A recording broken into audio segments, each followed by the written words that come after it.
വീണ്ടും ഒരു ആന വീണ വാർത്തയിലേക്കാണ്. മുല്ലപ്പെരിയാറിൽ നിന്നും തമിഴ്നാട്ടിലേക്ക് വെള്ളം കൊണ്ടുപോകുന്ന കനാലിൽ കാട്ടാന വീണു.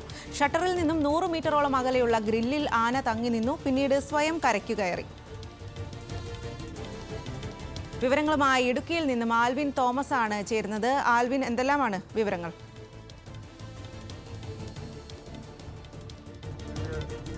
കയറുന്നതിന് തൊട്ടു മുമ്പാണ് തമിഴ്നാട് ജലം കൊണ്ടുപോകുന്ന ഈ ഷട്ടർ സ്ഥിതി ചെയ്യുന്നത്. ഈ ഷട്ടറിൽ നിന്ന് ഏതാണ്ട് 2 കിലോമീറ്റർ ദൂരത്തിൽ ഈ കനാലുണ്ട്. ഈ കനാലില് ശക്തമായ ഒഴുക്കായിരുന്നു ഉള്ളത്.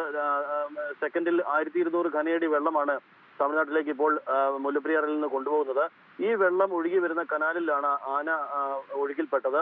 ഒരു പ്രായമായ ആനയാണ് എന്നുള്ളതാണ് നമുക്ക് അറിയാൻ കഴിയുന്നത്. ഇന്ന് രാവിലെ 7 മണിയോടുകൂടിയാണ് ആന ഇതിൽ പെടുകയും ഈ കനാലിൽ പെടുകയും ഒഴുക്കിൽപ്പെടുകയും പിന്നീട് ഈ ഗ്രില്ലിൽ വന്ന് തടഞ്ഞു നിൽക്കുകയായിരുന്നു. ഇവിടെ ഒരു ഗ്രില്ല് തമിഴ്നാട് സ്ഥാപിച്ചിട്ടുണ്ട്. മാലിന്യങ്ങളും മറ്റ് കമ്പിന്റെയും അല്ലെങ്കിൽ തടി മരക്കഷ്ണങ്ങൾ അഥവാ അത്തരം സംഗതികൾ ഒഴുകി വരുമ്പോൾ അത് തടഞ്ഞു നിർത്തുന്നതിന് വേണ്ടിയാണ് ഇത്തരം ഒരു ഗ്രില്ല് അവിടെ സ്ഥാപിച്ചിട്ടുള്ളത്. ആ ഗ്രില്ല് സ്ഥാപിച്ച സ്ഥലത്താണ് ഈ ആന വന്ന് തങ്ങി നിന്നത്. വലിയ ശക്തമായ ഒഴുക്ക് അവിടെ ഉണ്ടായിരുന്നു ഈ പ്രദേശത്ത് എന്നുള്ളതാണ്. ഈ കനാലിൽ ഉണ്ടായിരുന്നു. പ്രത്യേകിച്ച് 1200 ഘനയടി വെള്ളം തമിഴ്നാട് ഈ ഘട്ടത്തിൽ കൊണ്ടുപോകുന്നുണ്ടായിരുന്നു. രാവിലെ വനം വകുപ്പ് ഉദ്യോഗസ്ഥർ ഇത് കണ്ട ശേഷം തമിഴ്നാടുമായി ബന്ധപ്പെടുകയും തമിഴ്നാട്ടിലെ വനം വകുപ്പ് ഉദ്യോഗസ്ഥർ ഈ ഡാമിന്റെ ഷട്ടർ അടയ്ക്കുകയും ചെയ്തു. ഇതോടുകൂടി ഒഴുക്ക് നിലയ്ക്കുകയും പിന്നീട് ആന ഏതാണ്ട് 1.5 മണിക്കൂറിന് ശേഷം തന്നെ സ്വയം ഇത് കരയ്ക്ക് കയറുകയുമായിരുന്നു എന്നുള്ളതാണ് നമുക്ക് അറിയാൻ കഴിയുന്നത്.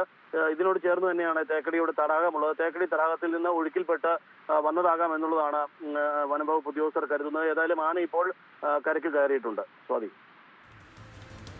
ശരി ആൽവിൻ, മുല്ലപ്പെരിയാറിൽ നിന്നും തമിഴ്നാട്ടിലേക്ക് വെള്ളം കൊണ്ടുപോകുന്ന കനാലിലാണ് കാട്ടാന വീണത്. ഷട്ടറിൽ നിന്നും 100 മീറ്ററോളം അകലെയുള്ള ഗ്രില്ലിൽ ആന തങ്ങി നിന്നു. പിന്നീട് സ്വയം ആന കരയ്ക്കു കയറി.